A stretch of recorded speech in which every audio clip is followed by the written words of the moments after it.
Hello friends, welcome to my channel. आज मैं आपको जैसे हमारा पुराना ब्लाउज़ होता है, पुराने ब्लाउज़ के ऊपर से हम खुद का जो ब्लाउज़ होता है, हमारा ब्लाउज़ ये पुराना ब्लाउज़ है, जैसे हमारा ये ब्लाउज़ परफेक्ट आता है तो इसका नाप कैसे निकालें, खुद का ब्लाउज़ कैसे सिलें।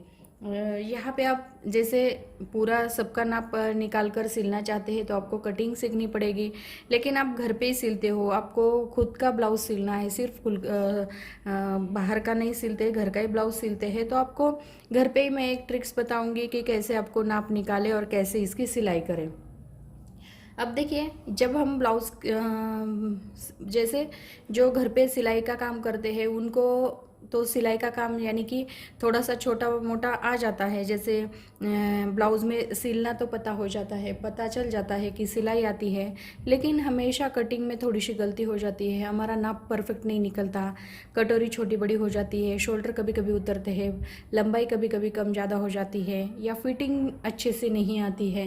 ऐसा जो जब नए सिलने वाले होते हैं उनके लिए हर एक प्रॉब्लम आ जाती है। लेकिन इसके लिए मैं आपको एक तरीका भी बताऊंगी, वीडियो को आप पूरा देखो ताकि आपको समझ में आ जाएगा। अब देखिए, जब भी जिन लेडीज़ को सिलाई का यानी कि सिलाई लगानी आती है, या हम पुराने जो कपड़े होते हैं उसके ऊपर सिलाई लगाते हैं, ब्लाउज़ सिलना जानते हैं, लेकिन हमारी कटिंग में प्रॉब्लम आता है, तो उनके लिए मैं बता रही हूँ। अब देखिए, जब भी आपका ब्लाउज़, पहले आपको जो ब्लाउज़ आपका परफेक्ट आता है तो वो पहले आपको लेना है। जैसे पुराना होता है तो हम फेंक देते हैं, तो लेकिन फिटिंग उसकी अच्छी आती है, तो इसके लिए मैं आपको बताती हूँ। अब देखिए, जब ऐसे पुराने ब्लाउज़ होते हैं हमें फेंकना पड़ता है, या हमारे प्रेस से जल जाते हैं, या कभी कभी फिटिंग में टाइट हो जाता है थोड़ा सा इधर उधर, ये लेकिन फिटिंग हमारी अच्छी आती है, तो इसके लिए आपको क्या करना है, वो पुराना ब्लाउज़ आपको लेना है, एकदम परफेक्ट नाप का होना चाहिए आपका। ये जो फिटिंग की सिलाई है ये पहले खोलनी है। खोलने के बाद आपको क्या करना है, ये देखो, दोनों साइड की जो फिटिंग की सिलाई है वो पहले आपको खोलनी है, इस साइड की भी और इस साइड की भी। दोनों साइड की फिटिंग की सिलाई खोलने के बाद आपको ये स्लीव्स को अलग करना है। ये जो दोनों साइड की स्लीव्स है, स्लीव्स को अलग करना है। उसके बाद जो स्लीव्स अलग हो जाने के बाद यहाँ पे हमें क्रॉस पट्टी जो होती है, क्रॉस पट्टी को हमें खोलना है। क्रॉस पट्टी को खोलने के बाद ये कटोरी का पार्ट जो है, यहाँ पे इसे ये सिलाई जो है ये खोलनी है।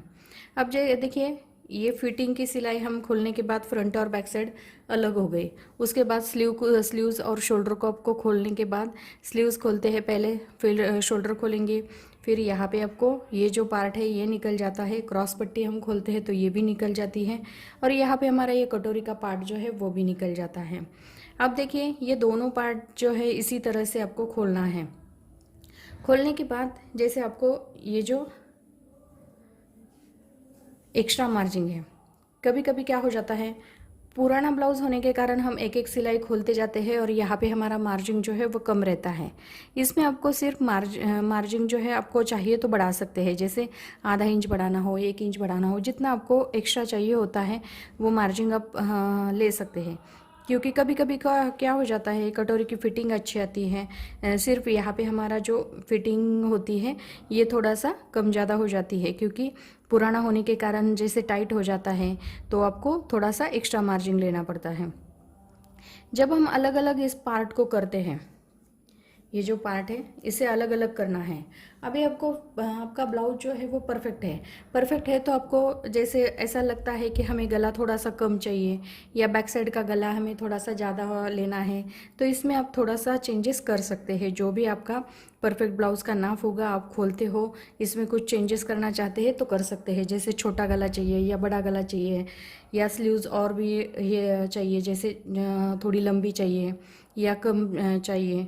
यहाँ पे तो आर्मोल एक जैसा ही आएगा। जैसे हमें फिटिंग में थोड़ा सा आधा इंच एक्स्ट्रा लेते हैं तो स्लीव्स को भी आपको बढ़ाना पड़ेगा, स्लीव्स को भी आधा इंच एक्स्ट्रा लेना पड़ेगा, क्योंकि जब हम सिलाई करते वक्त आर्मोल में स्लीव्स कम नहीं पड़नी चाहिए। फिटिंग के वक्त हमें 1 इंच लेते हैं, आधा इंच लेते हैं, जितना हम एक्स्ट्रा रखते हैं उतने आपको स्लीव्स में बढ़ाना है। नहीं तो आपका ब्लाउज जो परफेक्ट आता है तो आपको जैसे बढ़ाना नहीं होता है तो ऐसे ही खोलना है। खोलने के बाद इसको हर पार्ट को आपको प्रेस लगानी है। प्रेस लगाने से क्या हो जाता है, जो खोलने के बाद जो ख़राब हो जाता है या चुन्नटें आ जाती है, तो इससे क्या हो जाता है, ये प्लेन हो जाता है।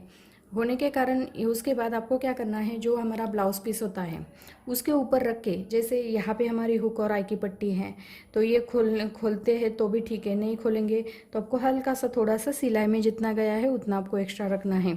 यहाँ पे भी आपका जैसे सिलाई में आपका ख़राब नहीं होता है, एकदम परफेक्ट निकलता है, आपको धीरे धीरे खोलना है एक एक पार्ट को, ताकि वो ख़राब नहीं होना चाहिए। हो भी जाता है या कम ज़्यादा थोड़ा सा हो जाता है तो आपको थोड़ा कहाँ पे हमारा कम हो गया, कहाँ पे हमारा जो थोड़ा सा कपड़ा फट गया, तो यहाँ पे आप थोड़ा एक्स्ट्रा मार्जिन रख सकते हैं। तो आपको क्या करना है, वो जो ब्लाउज़ पीस हम लेते हैं, ब्लाउज़ पीस के ऊपर आपको ये पार्ट पूरा कटोरी के पार्ट जो है वो रख के आपको इसकी कटिंग करनी है। मैं खुद के ब्लाउज़ का बता रही हूँ ना, जैसे जो भी जिनको कटिंग नहीं आती है उनके लिए ये फॉर्मूला मैं बता रही हूँ। जैसे कटिंग करने के बाद भी हमारा गलत हो जाता है, लेकिन सिलाई का काम आता है और घर पे ही हम हमारे खुद के ब्लाउज़ सिलने हैं, तो पुराना ब्लाउज़ लेके आप इस तरीके से भी सिल सकते हैं। जैसे ये पार्ट पूरा ब्लाउज़ को आपको खोलना है, खोलने के बाद उसको आपको प्रेस लगानी है, प्रेस लगाने के बाद आपको चेक करना है, आपको कम ज़्यादा कुछ चेंजेस करने होते हैं तो आप कर सकते हैं। उसके बाद आपको दूसरे ब्लाउज़ के ऊपर ये पार्ट रख के आपको इसकी कटिंग करनी है। फिर जैसे जब हम फिटिंग करते हैं तो फिटिंग का भी वीडियो मैंने अपलोड किया हुआ है, फिटिंग कैसे करनी है उस तरीके से आप फिटिंग करोगे, आपका ब्लाउज़ जो है एकदम परफेक्ट आएगा, कोई ख़राबी नहीं होगी और आप खुद का ब्लाउज़ जो है वो सिल सकते हैं। लेकिन जब आपको बाहर के मतलब दूसरों के ब्लाउज़ सिलने होते तब आपको कटिंग सीखनी पड़ेगी। लेकिन मैंने आपको पुराने ब्लाउज़ के ऊपर आपका खुद का नाप कैसे निकालना है ये मैंने आपको इस वीडियो में बताया है। तो अगर जो भी समझ में नहीं आया होगा आप कमेंट्स बॉक्स में मुझे पूछ सकते हैं, मैं उसके ऊपर वीडियो बना के फिर से आपको समझाऊंगी। तो अगर मेरा वीडियो पसंद आया होगा तो मेरे वीडियो को लाइक ज़रूर कीजिए और हमारे चैनल को सब्सक्राइब कीजिए। Thank you for watching this video.